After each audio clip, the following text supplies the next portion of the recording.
আসসালামু আলাইকুম বন্ধুরা, এবি কিচেনে সবাইকে স্বাগত। আজকের আমার রেসিপি হলো আনারসের চাটনি। চলুন তাহলে আমার রেসিপিটা দেখে নেওয়া যাক।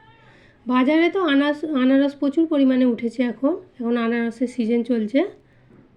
খুব সহজেই বাজারে গেলে আনারস পেয়ে যাবেন এবং একটু পাকা দেখে আনারসটা নেবেন। পাকা দেখে আনারসটা নিলে চাটনিটা খুব ভালো হবে, খেতেও যেমন টেস্ট হবে এবং কালারটাও খুব ভালো আসবে। আমি আনারসটাকে কেটে নিয়েছি।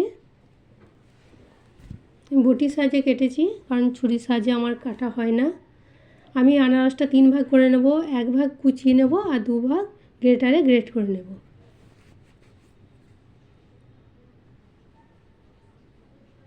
ছোট ছোট আলু ভাজা যেমন কুচাই সেভাবে কুচিয়ে নিচ্ছি, আর বাকি 2 ভাগ পরিমাণটা আমি গ্রেটারে করে গ্রেট করে নিচ্ছি। কুচানোটা কারণ করলাম সবটা গ্রেট করে নিই, কুচানো অংশটা মুখে ঠেকলে চিবালে খেতে দারুণ ভালো লাগবে।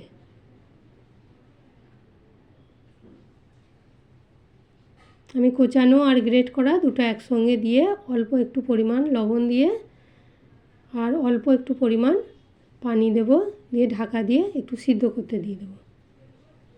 গ্যাসটা মিডিয়াম করে দেব। পানিটা পুরো সম্পূর্ণ টেনে গেছে আর আনারসটাও সিদ্ধ হয়ে গেছে। এবার আমি চিনিটা দিয়ে দেবো পরিমাণ মতো, যতটা মিষ্টি লাগবে সেখানে চিনি দিতে হবে। আমি এখানে আমার আনারসটা ছোট সাইজের ছিল, ওই জন্য চিনির পরিমাণটা কম লেগেছে। যার যত বড় সাইজের আনারস হবে চিনির পরিমাণটাও সেরকম লাগবে। তো চিনিটা একটু বেশি দিতে হবে, কারণ এটা রসালো চ্যাটচেটে। আমার চিনিটা কম ছিল, ওই জন্য আর একটু দিয়ে দিলাম আমি চিনি।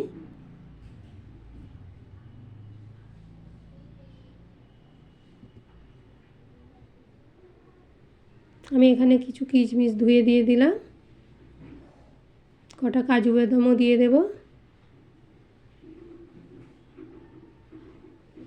একটু রসরসই থাকবে।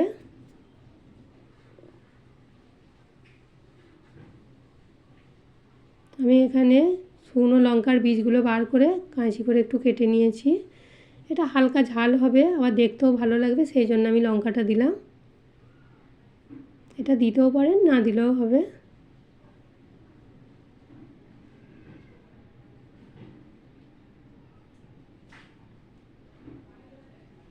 চাটনিটা হয়ে গেছে। আমি গ্যাসটা বন্ধ করে অর্ধেকটা পাতিলেবুর রস দিলাম।